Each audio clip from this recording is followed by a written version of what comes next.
লাইলাতুল কদর সম্পর্কে আল্লাহ তাআলা বলেন, ইন্না আনজালনাহু ফি লাইলাতুল কদর, নিশ্চয় আমি কোরআন মাজিদ অবতীর্ণ করেছি কদরের রাতে। ওমা আদরাকা মা লাইলাতুল কদর, মুহাম্মদ সাল্লাল্লাহু আলাইহি সাল্লাম আপনি কি বলতে পারেন লাইলাতুল কদর কি?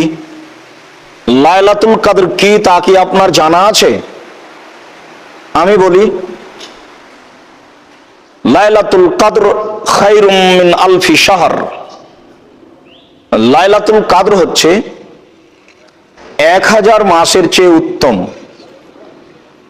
মানুষ 1000 মাস ইবাদত করে যা ফল পাবে, লাইলাতুল কদরে ইবাদত করলে সেই ফল পাবে। তানাজ্জালুল মালাইকাতু ওয়ার রূহ ফিহা বিইذনি রাব্বিহিম, সে রাতে জিবরাইল আলাইহিস সালাম এবং ফেরেশতাগণ অবতীর্ণ হন তাদের প্রতিপালকের অনুমতি সাপেক্ষে। মিন কুল্লি আমর, প্রত্যেকটা জিনিস নিয়ে, 1 বছরে যা কিছু হবে তা নিয়ে ফেরেশতাগণ জিবরাইল সহ সে রাতে অবতীর্ণ হন। সালামুন হিয়া হাত্তা মাতলাইল ফজর, এই রাতটি নিরাপত্তায় কল্যাণে পরিপূর্ণ থাকে, শান্তিপূর্ণ থাকে রাতটি ফজর পর্যন্ত। আল্লাহ তাআলা অত রাতে কোরআন মাজিদ অবতীর্ণ করার কথা বলার পরে আমাদের নবীকে জিজ্ঞাসা করলেন, আপনি কি বলতে পারেন লাইলাতুল কদর কি? আমাদের নবী কিছু না বলেই আল্লাহ তাআলা নিজেই বললেন, লাইলাতুল কদর হচ্ছে এই। তার প্রথমে তিনি বললেন, তা হচ্ছে ইবাদতগতভাবে 1000 মাসের চেয়ে উত্তম। রাত্রি এমন এক রাত, সে রাতটি এমন এক রাত যে রাতে জিবরাইল আলাইহিস সালাম সহ ফেরেশতাগণ অবতীর্ণ হন। আর অবতীর্ণ হওয়া বিষয়টি ব্যক্তিগতভাবে নয়, তাদের প্রতিপালকের অনুমতিতেই নেমে আসেন।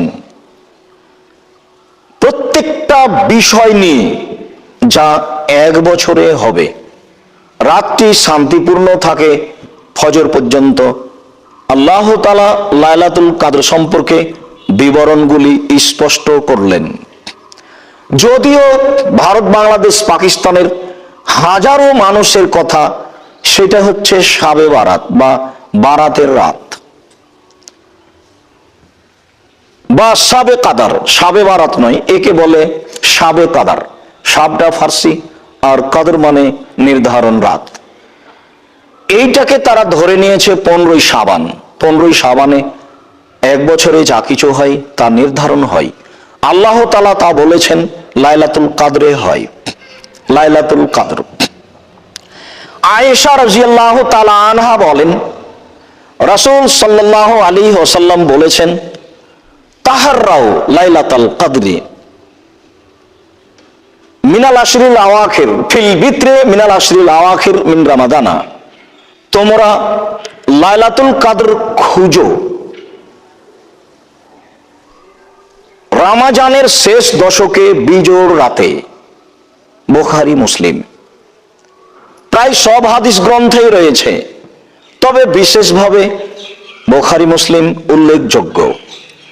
অত্র হাদিসে আমাদের নবী মুহাম্মদ সাল্লাল্লাহু আলাইহি সাল্লাম বলেন, এই গুরুত্বপূর্ণ রাতটি তোমরা অন্বেষণ করো, খুঁজো রমজানের শেষ দশকে বিজোড় রাতে খুঁজো। আয়েশা রাদিয়াল্লাহু তাআলা আনহা বলেন,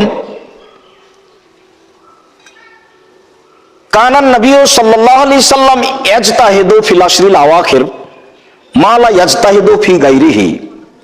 আল্লাহর নবী লাইলাতুল কদরকে খোঁজার জন্য রমজান মাসের শেষ দশকে যত প্রচেষ্টা করতেন, অন্য কোনো সময়ে তত চেষ্টা করতেন না।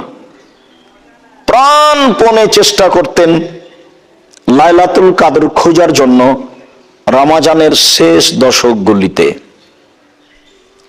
আসলে মর্যাদা অনেক বেশি তো, যার কারণে প্রাণপণে চেষ্টা করতেন। আবু হুরায়রা রাদিয়াল্লাহু তাআলা আনহু বলেন, রাসূল সাল্লাল্লাহু আলাইহি ওয়াসাল্লাম বলেছেন, মান কামা লাইলাতুল কদর, কেউ যদি রাতে লাইলাতুল কদর খুঁজে লাইলাতুল কদর হিসেবে ইবাদত করে, গফিরা লাহু মা তাকাদ্দামা মিন জামবিহি, তাহলে তার অতীতের সব পাপ ক্ষমা করা হবে। জীবনের সম্পূর্ণ পাপ ক্ষমা পাওয়ার একটা বিশাল রাত, সেটা হচ্ছে লাইলাতুল কদর। সময়ের গতিতে হবে। উল্লেখ্য যে লাইলাতুল কদর হলেও বেহিসাব ইবাদত চলবে তা নয়, তবে তাসবিহ তাহলিল ক্ষমা চাওয়া তা ভিন্ন কথা। বেহিসাব সালাত চলবে না। বেহিসাব সালাত চলে সপ্তাহে একদিন, জুমার দিন ফজরের পর, সূর্য ওঠার পর থেকে নিয়ে জুমার আজান পর্যন্ত যে যা পারে সালাত আদায় করবে, যার পক্ষে যত সম্ভব। 100, 500, 1000 নয়। বেহিসাব সালাত আদায়ের সময় হলো মানুষের জন্য সপ্তাহে একদিন, তা হলো জুমার দিন সূর্য ওঠার পর থেকে নিয়ে আজান পর্যন্ত। এছাড়াও মানুষের অতীব সম্মানী জায়গা, আল্লাহ তাআলার পক্ষ থেকে অতীব সম্মানী মসজিদ, তা হচ্ছে হারাম মসজিদ, মসজিদে হারাম, কাবা ঘর। রাসূল সাল্লাল্লাহু আলাইহি সাল্লাম বলেছেন, লা তামনাউ আহাদান আন ইউসাল্লি আও ইয়াতুফা লাইলান ওয়া নাহারান ফি আইয়াতি শাআতিন লাইলান ওয়া নাহারান, তোমরা 24 ঘন্টায় রাত দিন কোন সময়তেই কাবা ঘরে সালাত আদায় করতে ও তওয়াফ করতে মানুষকে নিষেধ করবে না। বেহিসাব সালাত চলার জায়গা কাবা ঘর, যেখানে 24 ঘন্টা সালাত আপনি আদায় করতে পারেন। ওখানে সূর্য ডুবছে উঠছে মাথার উপরে আছে, এই হিসাব নেই। আর বেহিসাব সালাত জুমার দিন, তা হলো এই থেকে এই পর্যন্ত। লাইলাতুল কদর একটি ইবাদতের ভিন্ন ধরনের রাত। আয়েশা রাদিয়াল্লাহু তাআলা আনহা বলেন, রাসূল সাল্লাল্লাহু আলাইহি ওয়াসাল্লাম বলেছেন, ইলতামিসুহা ফি তাসিয়াতিন তাবকা ফি সাবিয়াতিন তাবকা ফি খামিসাতিন তাবকা, তোমরা লাইলাতুল কদর খুঁজো যখন রমজানের 9 দিন বাকি আছে, যখন 7 দিন বাকি আছে, যখন 5 দিন বাকি আছে। তাহলে বিবরণে বোঝা যায় লাইলাতুল কদর 21, 23, 25। অন্য এক বর্ণনায় রাসূল সাল্লাল্লাহু আলাইহি সাল্লাম বলেন, ফালতামিসুহা, তোমরা লাইলাতুল কদর খুঁজো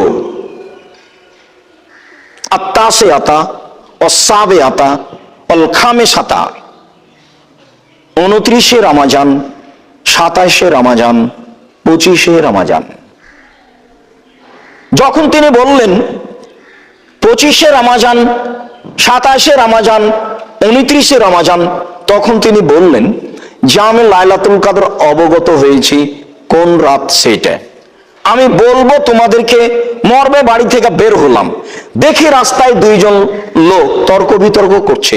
ওদের দেখতে গিয়ে সময়টা আমার হারিয়ে গেল। কোনটা যে রাত সেটা আর আমি বুঝতে পারলাম না, আমার কাছ থেকে হারিয়ে গেল। হয়তোবা তোমাদের জন্য এতে কল্যাণ আছে। তোমরা লাইলাতুল কদর খুঁজো 25, 27, 29। তবে তিনি প্রাণপণে চেষ্টা চালাতেন শেষের দশকে। আয়েশা রাদিয়াল্লাহু তাআলা আনহা বলেন, কানান নবী সাল্লাল্লাহু আলাইহি সাল্লাম ইজা দাখালাল আশর, যখন রমজানের শেষ দশক প্রবেশ করত, চলে আসতো, সাদ্দা মিজারাহু, তখন তিনি তার লুঙ্গি শক্ত করে বেঁধে নিতেন। ও আহিয়া লাইলাহু, রাতে জেগে থাকতেন। ও আইকাজা আহলাহু, পরিবারকে জাগাতেন। অত্র হাদিসে প্রস্তুতি বোঝা যায়। এবছর মানুষ লাইলাতুল কদরকে মূল্যায়ন করতে পারবে। কেন? অন্যান্য বছরগুলিতে মানুষ সাধারণত 11 মাস যা ইনকাম করে রমজানে তা করে নেয় বলে মানুষের ধারণা। যারা ব্যবসায়ী তারা উপার্জন করে, যারা দর্জি তারাও সাপ্লাই দেয়, যারা কর্মচারী তারাও ব্যস্ত থাকে। আর সবার সব জায়গায় প্রস্তুতি চলে, তখন আর রমজানের প্রস্তুতি নেওয়া সহজ হয় না। কেননা রমজানের শেষ দশকের জন্য প্রস্তুতি, যখনই শেষ দশক ঢুকতো তখন তিনি লুঙ্গি বেঁধে নিতেন। তাহলে কি উনি চাষি মানুষ ছিলেন? জমিতে কোদাল নিয়ে নামবেন তাই লুঙ্গি গুটিয়ে নিলেন? বাক্য তো সেটাই প্রমাণ করে। তো চাষি মানুষ জমিতে নামবেন এই জন্য তো লুঙ্গি গুটিয়ে নেননি। তার মানে শেষ দশককে মূল্যায়ন করবেন একেবারে জোরালো ভাবে, যার চেষ্টার কোনো আর শেষ থাকে না। প্রাণপণে জীবন বাজি রেখে শেষ দশককে মূল্যায়ন করবেন। তার প্রস্তুতি, প্রস্তুতি মানে কাজ কম করতে হবে, কম খেতে হবে, কম ঘুমাতে হবে, তাহলেই তা সহজ সম্ভব হবে। ওয়াহিয়া লাইলাহু, পুরো রাত জেগে, ওয়াইকা জালাহু, পরিবারকে জাগাচ্ছেন। অত্র হাদিসে 3টি আলোচনা রয়েছে। তার প্রথম হচ্ছে নিজের প্রস্তুতি, দ্বিতীয় হচ্ছে প্রস্তুতির ফলাফল পুরো রাত, তৃতীয় প্রস্তুতি শুধু নিজে নয় পরিবার সহ। কিছু নিতে হলে আজকেই নিতে হবে, কিছু বলতে হলে আজকেই বলতে হবে, কিছু চাইতে হলে আজকেই চাইতে হবে, সেই রাত আজ। আয়েশা রাদিয়াল্লাহু তাআলা আনহা বলেন, আমি আল্লাহর নবীকে বললাম, আল্লাহর নবী আরাইতা ইন আলিমতু আইয়ু লাইলাতিন লাইলাতুল কদরে, আল্লাহর নবী আমি যদি বুঝতে পারি লাইলাতুল কদর কোনটি, আমি যদি এটা বুঝতে পারি তাহলে আমি কি করব, আমার করণীয় কি? তখন রাসূল সাল্লাল্লাহু আলাইহি সাল্লাম বললেন, কুলি, তাহলে তুমি বলো, বুঝতে পারলে তুমি বলবে, আল্লাহুম্মা ইন্নাকা আফুবুন তুহিব্বুল আফওয়া ফা'ফু আননি, হে আল্লাহ তুমি নিজে ক্ষমাশীল, ক্ষমাকে ভালোবাসো, আমাকে ক্ষমা করো। প্রথম বাক্য, তুমি তো নিজেই ক্ষমাশীল, তোমার নাম গাফুর। আমাকে মেরেছে কেউ, আমি তাকে মারতে পারবো তবুও মারলাম না, তার নাম গাফুর। আর আমি তাকে মারতে পারবো না তখন আমি তাকে ক্ষমা করে দিলাম, তার নাম গাফুর নয়। তা আল্লাহ বলছেন আমি গাফুর, আমি মারতে পারি যে কোনো সময়ে, কিন্তু মারলাম না, তার নাম গাফুর, উনি তো সব সময় গাফুর। তা আল্লাহ নবী বলছেন যে ঠিক আছে আয়েশা তুমি বলো, আল্লাহ গাফুর বোন, তুই তো ক্ষমাশীল, তুমি তো গাফুর, আর তুমি ক্ষমাকে ভালোবাসো। মানে এইটা আরো সন্তুষ্ট করা হচ্ছে, শেষ কথাটা পরে, যেটা প্রয়োজন সেটা পরে। প্রথম কথা তুমি তো ক্ষমাশীল, এইটা দিয়ে তাকে সন্তুষ্ট করা হচ্ছে। দ্বিতীয় বাক্য ক্ষমাকে ভালোবাসো, এটা দিয়ে আরো সন্তুষ্ট করা হলো। তৃতীয় বাক্য হ্যাঁ আমাকে ক্ষমা করো। অতীব গুরুত্বপূর্ণ দোয়া, সিজদাই বলার চেষ্টা করতে হবে। সম্মানিত মসজিদের মুসল্লি, এদেশের মাটিতে লাইলাতুল কদর যেভাবে উদযাপন করা হয় তা ঠিক নয়। কোন কোন জায়গায় উদযাপন করা হয় বক্তব্যের মাধ্যমে, কোন কোন এলাকায় লাইলাতুল কদর মূল্যায়ন করা হয় সবাই মিলে রাতে জেগে গল্পের মাধ্যমে, কথার মাধ্যমে, কোরআন তেলাওয়াতের মাধ্যমে। আর 30 দিনে 30 পারা কোরআন পড়তে হবে 20 রাকাত তারাবিতে, এইটা তো একটা আছেই। আসলে কিভাবে মূল্যায়ন করা যায়? আয়েশা রাদিয়াল্লাহু তাআলা আনহা বলেন, খারাজান নবী সাল্লাল্লাহু আলাইহি ওয়াসাল্লাম ফি জাওফিল লাইলে ওয়া সাল্লা ফিল মসজিদ, আল্লাহ রাসূল ইতিকাফের ঘর থেকে বের হলেন মসজিদে খালি ফাঁকা জায়গায়, তিনি সেখানে সালাত আদায় করলেন। অরেজালুন সাল্লু বিসালাতিহি, অনেক মানুষ তার সাথে সালাত আদায় করলো। সকালে সবাই বলা বলি করলো, আল্লাহর নবী আজকে রাতে দীর্ঘ সময় ধরে সালাত আদায় করেছেন, অনেকেই তার সাথে ছিল। পরের রাতে মানুষ বেশি হয়ে গেল আলোচনার কারণে, পরের রাতে মানুষ আরো বেশি হয়ে গেল আলোচনার কারণে। ফালাম্মা কানাতিল লাইলাতুর রাবিআ, এবার যখন ধারাবাহিকভাবে চতুর্থ রাত চলে আসলো, আজাজাল মসজিদ আন আহলিহি, মানুষ এত বেশি হয়ে গেল মসজিদে যে মসজিদে মানুষ ধরে না, ফালাম ইখরুজ। সেই দিন আল্লাহর নবী আর তার ওই ইতিকাফের স্থান থেকে বের হলেন না। মানুষেরা সকাল পর্যন্ত বলা বলি করতে থাকলো সালাত সালাত, কিন্তু তিনি বের হলেন না। তিনি বের হলেন ফজরের সালাতের জন্য। ফজরের সালাত আদায় করার পরে তিনি মুখামুখি হয়ে বসে বললেন যে ফালাম এখাফ আলাইয়া শানুকুম, তোমাদের বিষয়টি আমার কাছে গোপন নয়। তোমরা রাতে আমার সাথে কিভাবে সালাত আদায় করতে চেয়েছো এটা আমি বুঝেছি, আমি বুঝতে পেরেছি। ওয়ালাকিন্নী খাসিত, তবে আমি ভয় পাচ্ছি আনতুফরাজা আলাইকুম সালাতুল লাইলে, রাতের সালাত তোমাদের উপরে ফরজ করে দেওয়া হতে পারে যেভাবে তোমরা আগ্রহী হয়েছ। ফাতাজিজু আনহা, তখন আর ফরজ হয়ে গেলে আদায় করতে পারবে না, আবেগ সব সময় টিকে থাকবে না। অত্র মুসলিম গ্রন্থের হাদিসে বোঝা যায় যে তিনি অর্ধরাত থেকে নিয়ে ফজর পর্যন্ত রাতগুলি মূল্যায়ন করেছেন, বা অর্ধরাত থেকে নিয়ে শেষ পর্যন্ত দীর্ঘ সময় ধরে সালাত আদায় করেছেন। অন্য বর্ণনা সাহেব ইবনে ইয়াজিদ রাদিয়াল্লাহু তাআলা আনহু বলেন, আমারা ওমর ইবনুল খাত্তাব, উবাই ইবনে কাব আত-তামিম আদ-দারি আইয়াকুম লিন-নাসে ফি রমাদানা।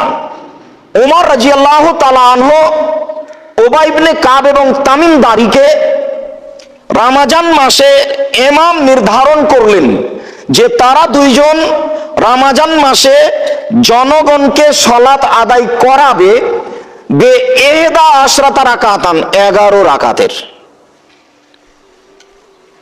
ফাকানাল কারি ইয়াকরাউ বিল মিন, দেখা গেল ইমাম সাহেব কোরআন তেলাওয়াত করেন ওই সব সূরাগুলি যেই সব সূরাগুলিতে 100 আয়াত রয়েছে, 100 আয়াত সম্বলিত সূরাগুলি পড়তে লাগলেন।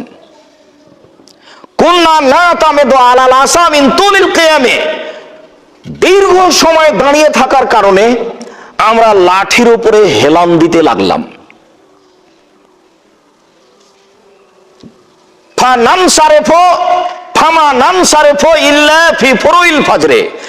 আমরা বাড়ি ফিরতাম ফজরের পূর্ব মুহূর্তে, আজান হওয়ার পূর্ব মুহূর্তে আমরা বাড়ি ফিরতাম।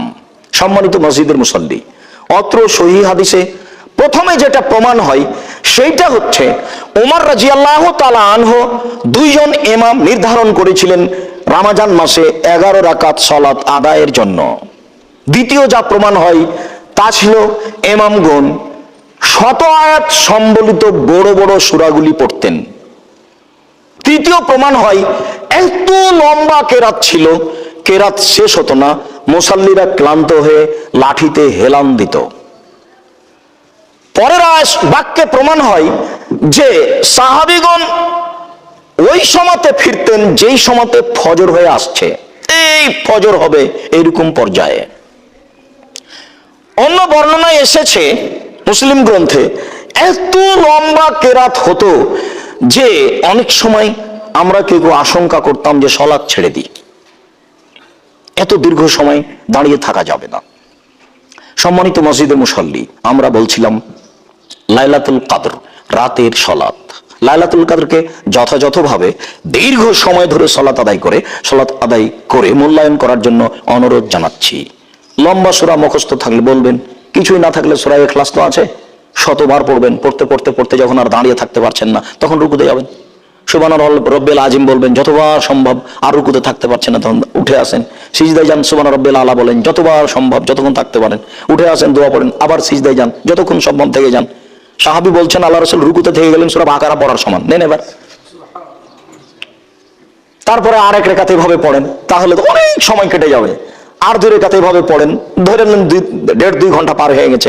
এবার 4 রাকাতের পরে বসে তাসবিহ, তাহলিল, জিকির, আজকার, ক্ষমা প্রার্থনা। আজকেই ক্ষমা নিতে হবে, সকাল হতে দিতে হবে না। আগে ক্ষমা, তারপরে কোনো কথা। তুমি আগে ক্ষমা করো, সকাল পরে। কান্নাকাটির হিসাব থাকবে না, যেভাবে তাকে খুশি করা যায়। তাসবিহ, তাহলিল, জিকির, আজকার অনেক করার পরে হাত তুলে দোয়া করেন। হাত তুলে দোয়া করার তো আর সময় নির্ধারণ নেই। ইবাদতের একটি গুরুত্বপূর্ণ ইবাদত হচ্ছে হাত তুলে দোয়া করা। বেহিসাব তাসবিহ তাহলিল জিকির আজকার কান্নাকাটি করবেন, ওই সময় আপনার ঘরে কেউ থাকা হবে না, নইলে আপনাকে কেমন কেমন লাগবে, আপনি কান্নাকাটি করতে পারবেন না, নির্জনে থাকতে হবে। রাসূল সাল্লাল্লাহু আলাইহি ওয়াসাল্লাম বলেছেন, মানুষ নির্জনে থেকে যদি আল্লাহকে ডাকে আর 2 চোখের পানি ঝরে, তাহলে বিচারের মাঠে বিশেষ ছায়াতলে থাকবে। বিষয়টি এইভাবে বিবেচনা করার জন্য সকল মুসলিম ভাই বোনকে অনুরোধ জানাচ্ছি। আল্লাহ তুমি আমাদের সঠিক হাদিসের প্রতি আমল করার তৌফিক দান করো। আল্লাহুম্মা আমিন।